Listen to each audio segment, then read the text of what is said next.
Hello, welcome to episode 7 of the book set Completionist. My name is Tom. Today I will review a science fiction novel and I will also reveal this book set. As you can see, there's only two, and in fact, this wasn't even a set when it was published in 1985. It was just a standalone, and it remained so until 2019 when the second part was published. So you can understand that the author had no intention of releasing a second part when she wrote the first one. But still, why then? What made her decide to write a sequel to the first part? I did say she, yeah. The author is female.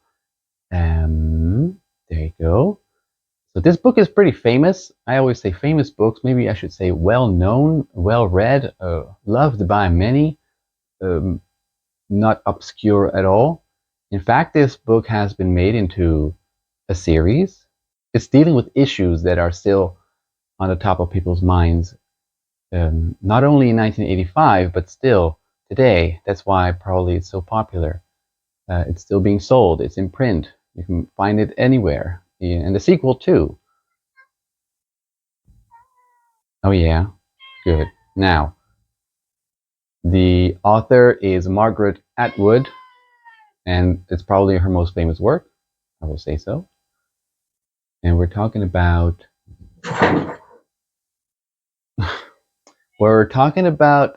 The Handmaid's Tale. Excuse me, cat. Please don't do that. Ugh. Would you mind stopping that? Yeah, I guess not. So rude. Yes. The Handmaid's Tale and The Testaments.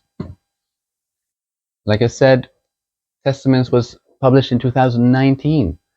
It did receive some mixed reviews. People thought it was unnecessary to publish a sequel 34 years after the initial release, but fine, it does get some good ratings.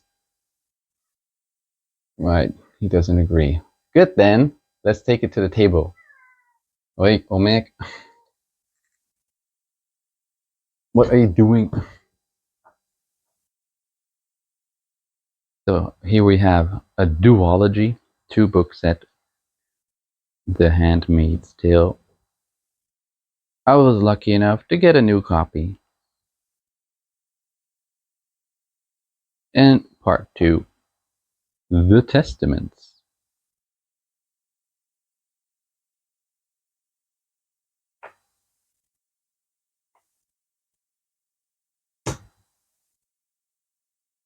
Today's review is of the book Trouble with Lichen, although I've heard it being pronounced as Lichen.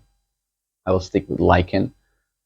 Trouble with Lichen by John Wyndham, published in 1960. This book, as the cover suggests, has to do with some actual science fiction. It is science fiction, although it might be considered rather more as speculative fiction. Science fiction usually is associated with things like spaceships, aliens, time travel, perhaps. None of that happens in this book. It all takes place here on Earth. It takes place in the time it was published, 1960. And it deals with some social issues that were prevalent at the time. Maybe still, but I don't think as much as it was back then. What do I mean? The book starts with 2 scientists making a discovery that has to do with extending people's lives, not directly, but through something that is called lichen. Lichen is sort of a mix between an algae and a fungus that grows in certain areas near the sea. One day, they're investigating this lichen, and one day they drop it into a saucer of milk accidentally, and it turns out that the milk doesn't spoil when this lichen is floating in it, or at least it does spoil, but the part where the lichen is floating in it remains unspoiled.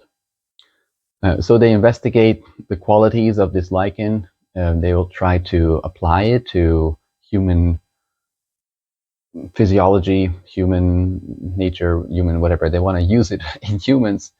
They think that they can extend humans' lives by somehow turning this into a digestible or an insertable, or humans will live longer when they have access to this treatment.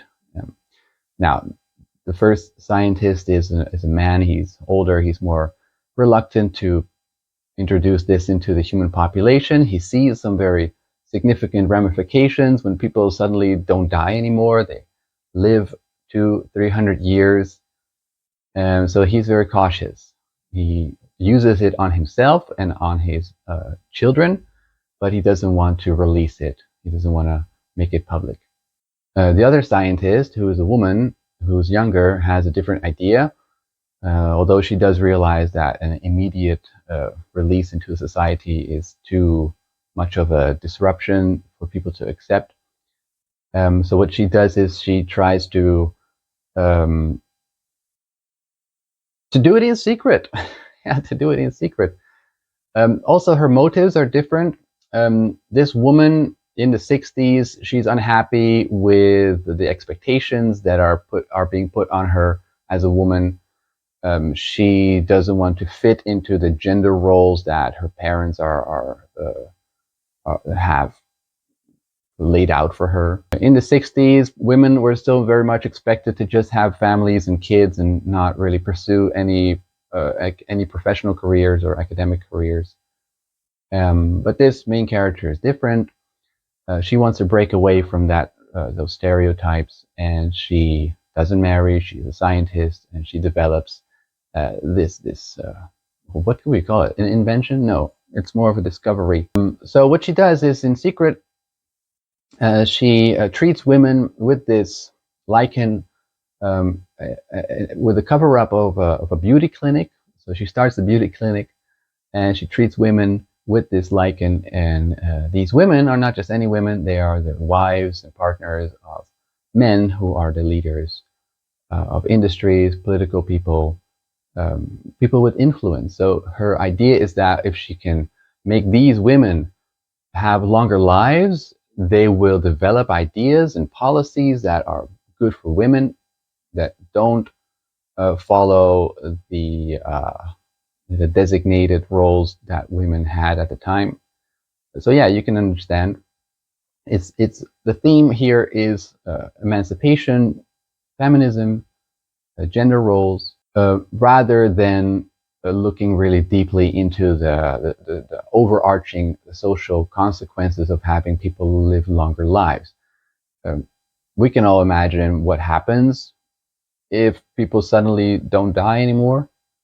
Not just the women, everybody. What it would do to relationships, like for example, marriages, would those still be around, or would people not want to be married anymore, considering that marriage would tie you to one person for the rest of your life? Now, not that that's necessarily the case anymore, but at the time, yeah, it was still like a big issue. Other things are like what happens to governments. If people don't die, they are old, they need to be taken care of. It's a big burden on society. There's no flow of anything if everybody is staying alive for such a long time.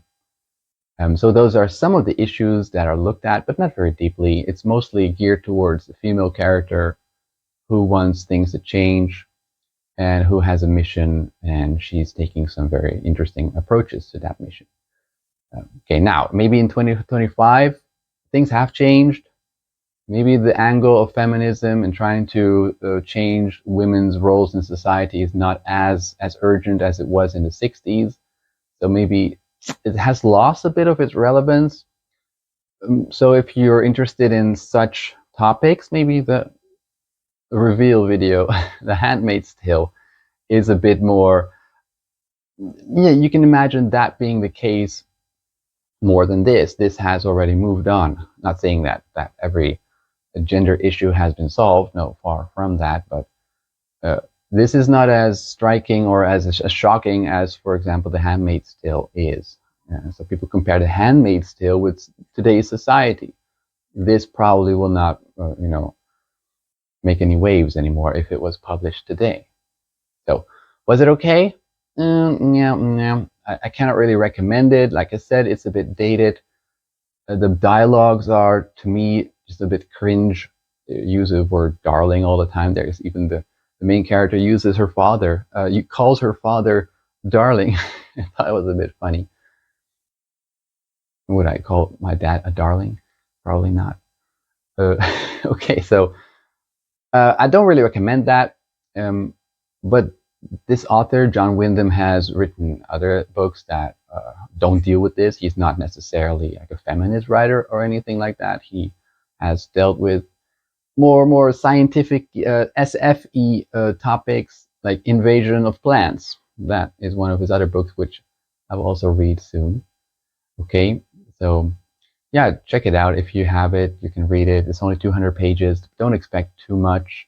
Read probably The Handmaid's Tale if you're looking for something more shocking than this. Okay, thank you for watching. It's hot, and see you again in the next video.